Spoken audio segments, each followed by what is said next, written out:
ఇవాళ పాత బస్తీ మెట్రోకి అంకురార్పణ జరగబోతా ఉంది. ముఖ్యమంత్రి రేవంత్ రెడ్డి చేతుల మీదుగా ఇవాళ శంకుస్థాపన కార్యక్రమాన్ని జరుపుకోబోతా ఉన్నారు.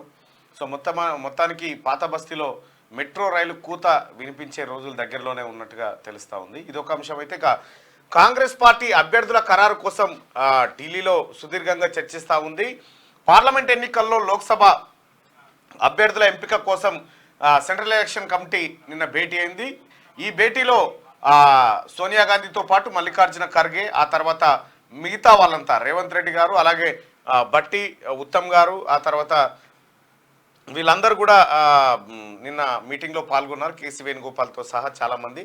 అయితే దాదాపుగా ఒక 60 నుంచి 70 సీట్లను ప్రకటించే అవకాశం ఉన్నట్టుగా తెలుస్తూ ఉంది. తెలంగాణ రాష్ట్రం నుంచి 8 నుంచి 9 మంది పేర్లను ప్రకటించే అవకాశం కనిపిస్తూ ఉంది.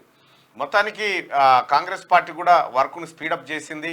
లోక్సభ ఎన్నికల్లో అభ్యర్థులను త్వరితగతిన ప్రకటించేందుకు అవకాశాలను పరిశీలిస్తూ ఉంది. అయితే చాలా చక్కర్లు కొడతా ఉన్నాయి సోషల్ మీడియాలో.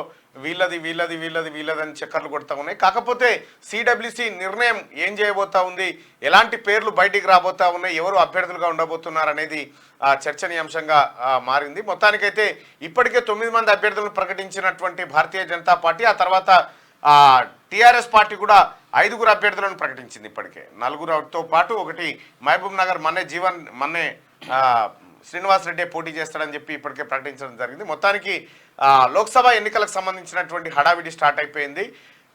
ఈ నెల 14 తర్వాత ఏ క్షణానైనా ఎన్నికల షెడ్యూల్ విడుదలయ్యే అవకాశం ఉంది.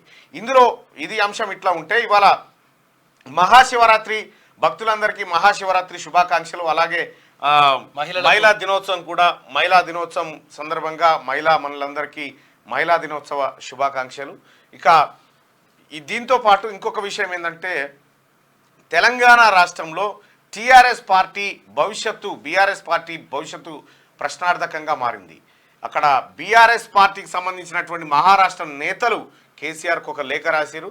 అసలు ఈ ఎన్నికల్లో మహారాష్ట్రలో మన పార్టీ పోటీ చేస్తుందా లేదా చెప్పు, లేకపోతే మా తవ్వ మేము చూసుకుంటాం. ఇడో దుకాణం తెరిచినావు, పాన్ డబ్బా తెరిచినావు, ఆ పాన్ డబ్బా మూసినావు. ఈ ఒరిస్సా పాన్ డబ్బా మూసింది, ఏపీ పాన్ డబ్బా మూతపడ్డది.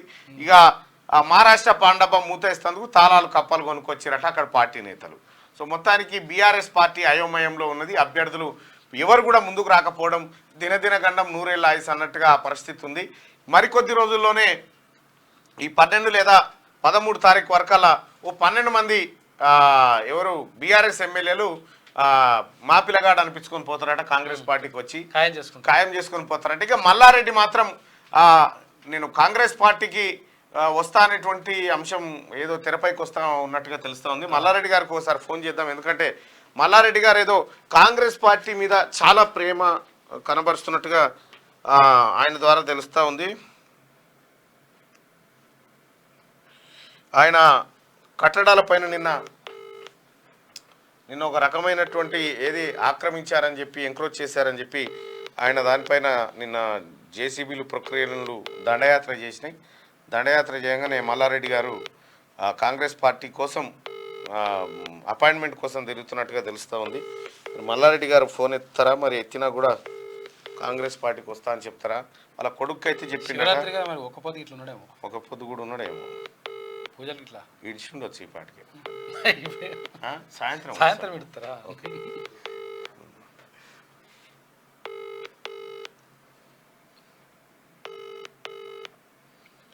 ఏమో ఎత్తట్లేడు మల్లారెడ్డి గారు. ఇప్పుడు సంశయంలో ఉంటాడు, ఎట్లా చేయాలి ఏం కథ అనేది. అయితే వాళ్ళ కొడుకు మల్కాజ్గిరి టికెట్ అని చెప్పి రిక్వెస్ట్ చేస్తూ ఉంటాట కాంగ్రెస్ పార్టీలో. భారతీయ జనతా పార్టీలో బాగానే ట్రై చేశారు కానీ అది వర్కౌట్ కాలేదు.